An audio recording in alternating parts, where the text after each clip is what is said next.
So a young couple had just moved into their house, brand new house, and they'd spent all day moving, and by the time they were done, it was dark, and so they just went ahead and went to bed. Well, they woke up the next morning, and they were having breakfast, and the young man's wife looked out the window at his neighbor who was hanging up some laundry on the line to dry. And she just kind of shook her head, and her husband said, "What? What are you shaking your head about?" "I don't think our neighbor knows how to do laundry properly." I was, "Look at it, it's still dirty. She's hanging it up and it's still dirty." And so the young man, in his infinite wisdom, knew to just leave things alone, and just kind of let it go, and so he just kind of kept his mouth shut and nodded and agreed. This went on for a while. Every morning the young man's wife would look out the window and say, "Maybe she's not using the right kind of soap. I don't know. I need to go over there and talk to her and help her out." And this went on for several months until finally one morning she looked out that window and she went, "Oh my God, honey, this is just, it's a miracle. I don't know what happened. Somebody must have taught her how to properly do the wash because those sheets are clean." And the young man just couldn't take it anymore. He started laughing. And she looked at him and said, "What is so funny?" He goes, "Well, I have to tell you, this morning I got up early and I washed our windows." And see, that's what we're going to talk about, though, today. Not washing your windows or how to properly do laundry. We can talk about those later if you'd like.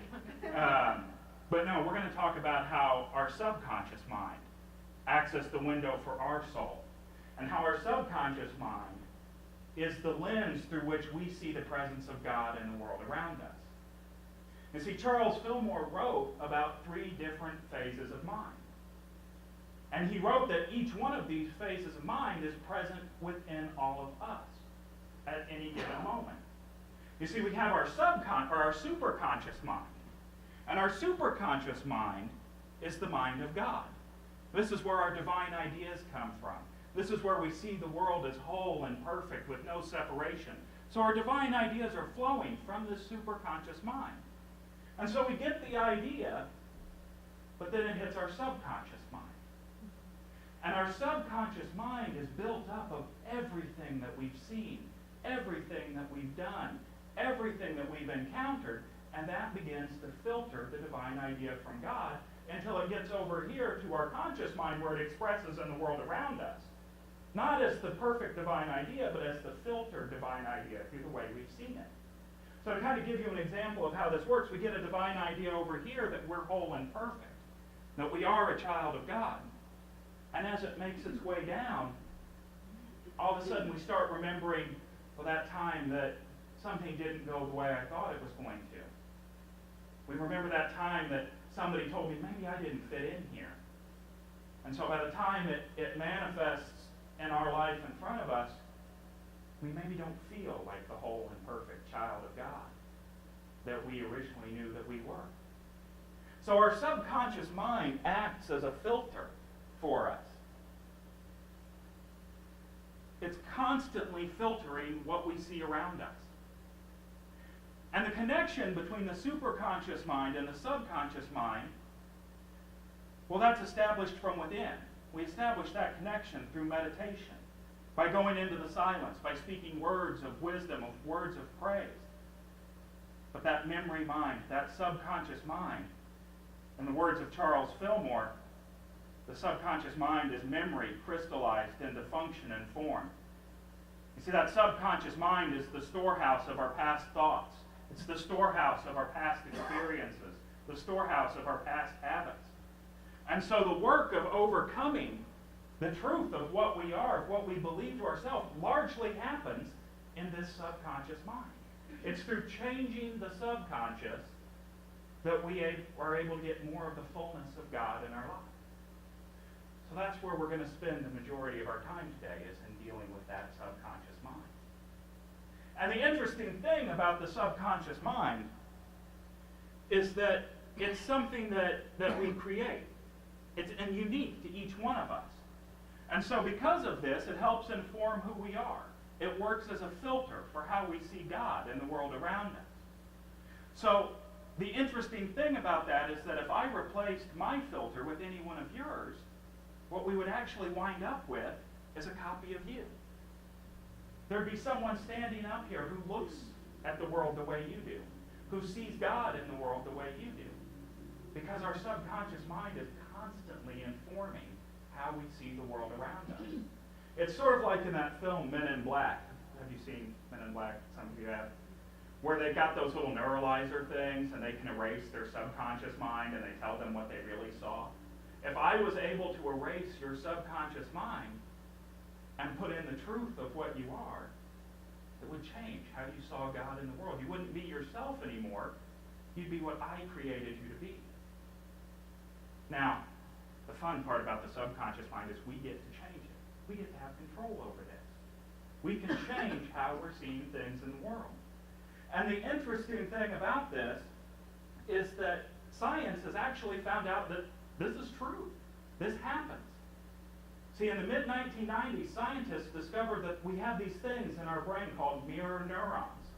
And what they noticed was that these mirror neurons would fire and light up based off of the things they were seeing. Now, they're located in the cortex of your brain, and they mimic everything they see, whether it's real or imagined. And this mimicking has a very similar effect on your mind and on your nervous system as if you had actually done that thing in real life. So these little neurons, they're the reason why you cry when you see a sad movie. They're the reason why you get excited when you watch your team score a winning touchdown. They're the reason why you wince in pain when you see an actor go through a painful injury in a movie or a TV show. You see, your mind's not reacting because you feel sad for the person you saw in the movie. It's reacting because it thinks that's you going through that. You're not excited because your team just scored the winning touchdown. For all your mind knows, you did that. And you're not wincing because you feel empathy or sympathy for that actor or that character that's gone through pain. For all your mind knows, you've suffered that same injury. These motor neurons fire, or these mirror neurons fire, whether we want to control them or not. And so when these ideals have done their work in the conscious mind, for the time being, they give away to other things, and we're not aware of them. And so they sink back into the subconscious, and that's where they take deep root in our spiritual substance, and they begin to do their work, which isn't apparent to us in the outer conscious world. But they still manage to work out into the body consciousness in another incarnation. And so what ends up happening is they either raise our organism up to a higher level of spiritual understanding, or they lower it based on the inputs that we're giving it. You see, your mind isn't just passively witnessing the world around it. It's not just passively witnessing the words and the actions of others, or even the images that you're conjuring up in your head through thought. It's actively processing them as they occur. And this mental practice is just as powerful as if you did it in real life. See, your real life body begins to act accordingly, with or without your conscious permission. Those mirror neurons keep firing whether you want them to or not. But the good news is that we can redeem our thoughts and make them a part of our wholeness. So how do we do that? Well, one way to do that, I'd like y'all to look right here. And know that you are the Christ presence. Know that you are whole and perfect, exactly as you are. I wish it was that easy. I wish I could just flashy thing you and you would all know your inherent oneness with God beyond a shadow of a doubt. But the truth is, this is something that takes work. It takes work on all of our parts. It's not just something I can do for you. You have to do it on your own. And so what I'd like to invite you to do is just spend some time observing yourself, paying attention to what's going on in the world around you. Answer these following questions. What things disturb you? What are the things that delight you? What are the things that you tend to ignore? And what's that one thing that's really driving your life? Because it's the answers to these questions that are going to help you to identify the things in your subconscious that you may wish to leave behind. You see, if you answer the question of what disturbs me, well, that can lead you back to maybe a past experience where you learned that that was something to be disturbed by in the first place. And once you identify what that past experience is, well, then you've brought it up into your conscious mind. Now you're aware of it, and you can either use prayer and meditation, affirmations and denials to get rid of it, or you can make it a part of who you are. But it's no longer hidden. It's no longer down there in that subconscious realm doing its work without you really being aware of why you're so disturbed by that thing in the first place. And if you answer that question about what is this thing that drives my life, and you really drill down to what is it that I'm passionate about, well, then you can bring that into your conscious awareness.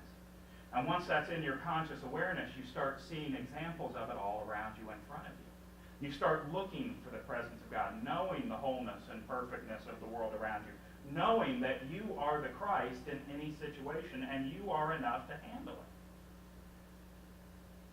So as soon as you identify that thing that you no longer want to have as a part of you, you just deny and affirm. I deny the power that this belief that I'm not enough has over me, and I affirm that I am whole and perfect. I affirm that I am the power and presence of God. So this is how we change the messages we've already received. But it takes work to continue to maintain our subconscious. Remember those mirror neurons. They're going to fire whatever you see. Anything, everything you see, those mirror neurons think that it's your body going through this. So it's not just enough to overcome what's in your subconscious once. It's continual work that we have to do to overcome this subconscious. You see, we can never fully divide ourselves from the lenses through which we see the world. And so one thing that you can do to help change your subconscious mind is you can change your mental inputs. And your life is going to change automatically based on those adjustments. And honestly, would you really want it any other way? I mean, changing a life is hard work. It takes a lot of difficult work to make life changes. But changing the things that you're putting in, the inputs that you're seeing in the world around you, well, that's easy. That's a lot easier to do. So to make this very clear for you, in essence, you're like a human sponge. You're rolling around on planet Earth, and you're soaking up anything and everything in your path, and you make it a part of who and what you are. You're sort of like a chameleon who turns the color of whatever you happen to be around at any given time. The only difference is that these colors stain, and they become a part of who and what you are. You're like an audio recorder with your red light always set to on and always set to record. And sure, you may forget what you hear, what you read, and what you see, but your subconscious remembers. And it remembers every single word, and it directs you accordingly. So when you speak, it's usually a playback of the recording that you heard earlier. So no, you can't continue to hang out with the same old negative people and not have them affect you negatively. You're stuck with those mirror neurons, and they're going to act how your friends act. And they're going to do what they do. You can't control that. The only thing you can control is what you allow your inner copycat to see. And so I'm going to suggest you show it some pretty cool stuff. Show it people who are succeeding and living successful lives. Show it movies where there's people doing heroic stuff. Show it mental images of you accomplishing your goals. Show it pictures of the stuff you want. And if you tend to get stuck in why I'm doing something, how I'm doing something, what's going on in my subconscious, I'd like to give you an exercise that you can follow to kind of help you drill into that subconscious nature. So when you see something that you're doing, why do I do this? Why is it that when something goes wrong, I always start going, well, here we go again. This is just what happens to me. I just don't do these things correctly. So write that statement down. And then ask, well, why? And answer that question. And then ask, well, why is that true? And answer that question. And keep asking yourself why. And eventually what will happen is you'll get to the truth of what's going on for you. You can do the same thing to help find your purpose. You can ask, well, use me in going to ministerial school as an example. I could write down, I want to be a unity minister. Well, why is that important to me? Well, it's important to me because I grew up in unity and these teachings have a wonderful impact on my life. Well, why is that important to me? Well, it's important to me because I want to share these teachings with others. Well, why is that important?